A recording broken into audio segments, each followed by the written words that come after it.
O fundo Mubadala Capital fez uma oferta de 5 bilhões de reais pela compra de 20% da Liga do Brasileiro. A proposta foi feita para os clubes da Libra, Liga do Futebol Brasileiro. Times de fora do grupo foram informados individualmente da oferta e convidados a aderir, mas a ideia é que o negócio siga independente de novos membros. Após a proposta, foi aberto um período exclusivo de negociação com o fundo. Uma reunião da Assembleia da Libra na terça-feira tratou da proposta do Mubadala. Houve propostas de outros dois fundos em processo de concorrência conduzido pelo Banco de Investimentos BTG. O montante ofertado pelo Mubadala foi o maior. Trata-se de um fundo com dinheiro dos Emirados Árabes que gera um total de 284 bilhões de dólares. A Libra tem entre seus integrantes Flamengo, Corinthians, Palmeiras, São Paulo, Santos, Red Bull Bragantino, Cruzeiro, Vasco, Botafogo, Grêmio, entre outros times.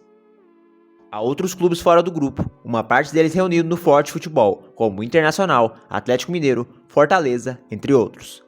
Mas a Libra não fará mais negociação com o Forte Futebol diretamente, e sim com os clubes. Durante reuniões da Libra, já foram deliberados valores a serem recebidos por cada clube dentro do valor total. Os montantes giram entre 100 milhões de reais e 300 milhões de reais entre as equipes da Série A. Quem está no topo da cadeia é o Flamengo, com pequena diferença de valores para Corinthians e Palmeiras. A proposta do Mubadala foi feita pelo percentual de 20%, mas isso ainda será objeto de discussão entre os clubes. Há dirigentes que defendem que o percentual a ser vendido seja menor. A avaliação do valor total da liga já está estimada entre 20 e 25 bilhões de reais.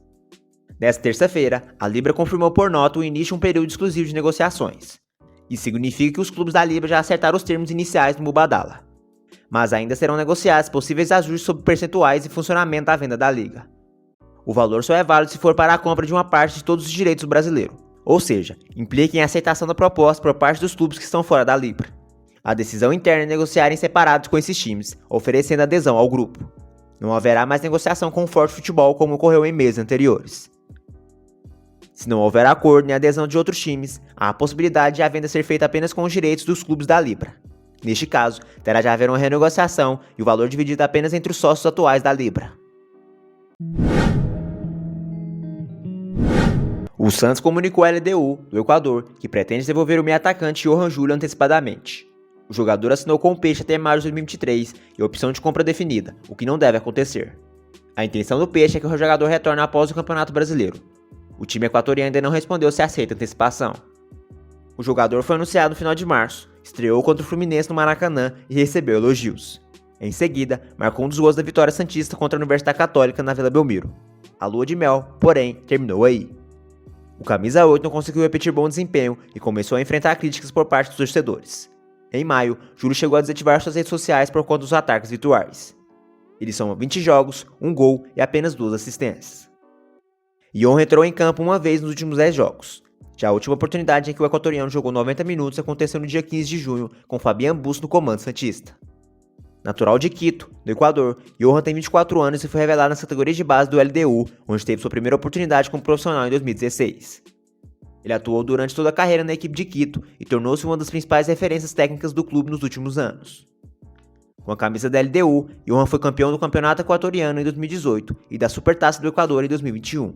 Nos últimos anos, inclusive, o equatoriano se destacou por boas atuações contra equipes brasileiras, balançando as redes contra Flamengo, Atlético Paranaense, São Paulo e o próprio Santos. Red Bull Bragantino e Santos desejam a contratação de Edenilson, de saída do Internacional. Os clubes ainda não fizeram proposta pelo volante de 32 anos, mas monitoram a situação, especialmente depois que ele comunicou aos gaúchos que pretende se transferir no mercado da bola. Ambos já fizeram contato com o staff do jogador para reforçar o desejo de contratá-lo a partir da próxima janela de transferências. As ofertas ainda são estudadas e serão formalizadas somente ao fim do Campeonato Brasileiro, que tem como última rodada prevista para o próximo domingo, dia 13.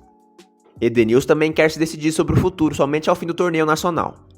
O meio-campista já disse à diretoria que há o desejo de deixar o Beira-Rio no mercado da bola. O volante se incomoda com as críticas e acredita que o clima não é o mais propício para a permanência. A rejeição de parte da torcida com o atleta por causa da sequência sem títulos desde a chegada ao clube. A última conquista foi o Campeonato Gaúcho 2016. Edenilson nunca foi campeão com as cores do Internacional. O meio-campista tem contrato com o Inter até dezembro de 2023 e salário de R$350 mil mensais na CLT.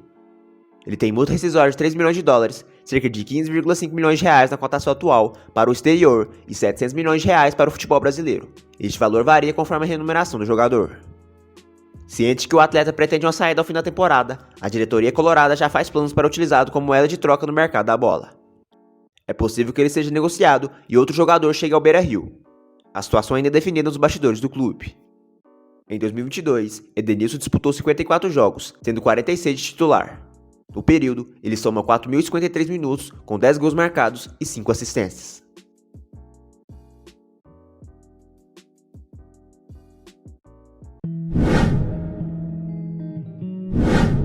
O presidente Trezueda prepara a compra de Vinícius Zanocelo por 10 milhões de reais. Enquanto isso, o técnico Orlando Ribeiro deixa o meio-campista do Santos como último da fila. O assunto virou mistério no CT Rei Pelé. Zanocelo foi titular com Fernando Diniz, Fábio Carelli, Fabian Busso, Marcelo Fernandes e Lisca. Até Orlando Ribeiro, do Sub-20, assumir até o fim do ano, o jogador de 21 anos só perdia para o goleiro João Paulo em minutos dentro de campo na temporada. O jogador esteve entre os 11 de Orlando nas duas primeiras partidas, contra Palmeiras e Atlético Paranaense. A partir daí, começou a perder espaço. Ele participou de 2 dos últimos 8 jogos do Peixe, ambos saindo do banco de reservas. É a pior sequência desde que ele foi anunciado em julho de 2021. No começo de outubro, Orlando foi perguntado sobre a falta de chance para Zanocelo. O técnico argumentou que o Santos precisava de mais ofensividade. O que aconteceu com o Zanocelo e por que ele saiu do time? Obrigado. Hoje a minha preocupação maior é com quem não está no time, né? A gente tem que realmente estar sempre conversando, a gente tem que estar sempre orientando. E o Zanocelo saiu da equipe porque nós achamos que nós precisávamos atacar um pouco mais de meias e atacantes. A característica dele é diferente, né? Isso não quer dizer que ele não vai ter mais oportunidades. Como eu falei, todos do grupo vão ter em algum momento a oportunidade. Eu não sei dizer quando, mas eles têm que estar preparados. O curioso é que Zanocelo entrou 2 vezes nas últimas rodadas do Campeonato Brasileiro como ponta. Diante do Red Bull Bragantino, foi o atacante pela esquerda. Contra o Atlético Goianiense, fechou do lado direito. Questionado pela falta de ajuda ao ataque, o meio-campista foi improvisado como ponta em mais de uma oportunidade e não atuou mais na sua função de origem. Outro ponto conflitante é que o santista tem 5 gols em 2022, mais do que qualquer outro volante ou meia do Santos. E mesmo diante da oscilação do Peixe no Brasileirão e mudanças a cada rodada, ele sumiu do time. Esse contexto faz algumas pessoas que convivem no dia a dia do CT Rei Pelé não entenderem a perda de espaço do atleta, principalmente pelo fato de a diretoria apostar nele e aceitar pagar 10 milhões de reais parcelados à Ferroviária para comprá-lo.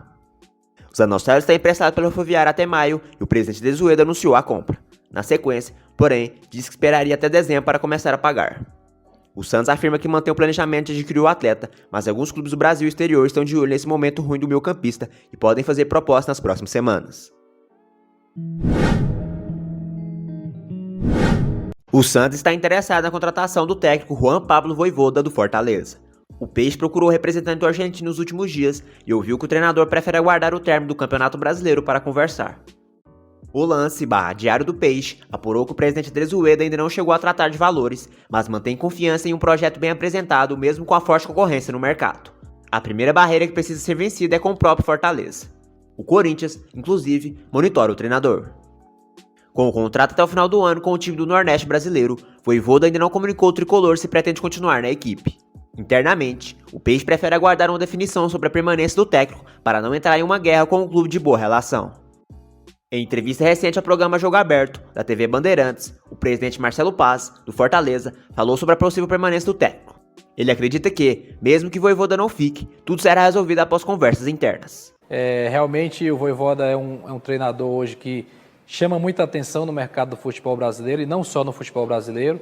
Eu fico até feliz com isso, né, porque nós vivemos isso com o Rogério Ceni lá atrás. O Rogério veio para o Fortaleza e de repente todo mundo queria, Atlético Paranaense, Atlético Mineiro, vários clubes queriam, foi para o Cruzeiro, voltou, foi para o Flamengo, foi campeão brasileiro lá. E então está se repetindo agora com o Vojvoda algo parecido, um trabalho de destaque, 2 anos seguidos dirigindo o mesmo time numa Série A, isso é muito raro no futebol brasileiro, 3 títulos, longevidade, participando de um projeto como um todo, levou o time à Libertadores pela primeira vez, então ele tem história dentro do PC, dentro da nossa casa lá em Fortaleza. E natural que surja o desejo, mas eu tenho certeza absoluta que ele vai conversar com a gente. Isso eu tenho certeza. Ele é um cara muito correto, muito íntegro, além de um grande profissional, um grande ser humano, e ele sabe que nós queremos a permanência dele e eu tenho convicção de que ele vai conversar conosco, ouvir o que nós temos de projeto, de trabalho, para então pensar num futuro, se permanece, se sai. eu acredito que possa permanecer, mas é natural que se tenha um assédio, eu fico feliz com isso, sinal de que o trabalho que está sendo feito lá no Fortaleza tem chamado a atenção. Vojvoda chegou ao Leão do Pici em 2021. Ele acumula passagens por New Old Boys, Time B, Defensa e Justiça, Talheres, União La Calera e Huracan. No Fortaleza, já comandou a equipe em mais de 100 jogos e conquistou uma Copa Nordeste e 2 campeonatos do Ceará. O Santos anunciou no dia 12 de setembro a saída do técnico Lisca após uma sequência de resultados ruins. Desde então, sondou Sebastião Becassese, que recusou o convite, e Maurício Pellegrino. O nome que mais ganhou força foi o de Marcelo Bielsa, que acabou recusando o convite.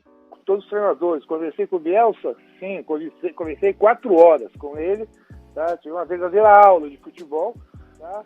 E vou conferir para vocês o que ele fez, a decisão final para ele, que seria para um futuro, não seria para agora, porque agora a decisão é, nosso treinador vai até o final do campeonato, tá? A decisão dele, a gente criou uma intimidade tão grande que ele falou assim, poxa, eu sou um treinador muito caro, eu vou pedir jogadores que custam caro, tá? Cara relativo, tá? Jogadores que vão resolver, mas que são caros. Pô, eu vi tudo que vocês fizeram aí nesses 2 anos, tá? Ou você vai mentir para mim, como já foi feito lá atrás, dizendo que eu ia contratar jogadores que depois não trazia, tá? Ou eu ia fazer esforço e tentar. Aí você vai voltar de novo à situação que o clube estava lá atrás quebrado. Então, pô, continue nessa linha por mais um tempo, que pô, com trabalho e essa parte de reestruturação que o clube infelizmente não tinha, tá? Com o pé no chão, pô, vai chegar a hora. Ainda não há data definitiva, mas o Santos deve sair de férias no dia 14 de novembro e retornar aos trabalhos no CT Pelé no dia 14 de dezembro. O primeiro torneio da equipe no próximo ano será o Campeonato Paulista, que tem início previsto para o dia 15 de janeiro.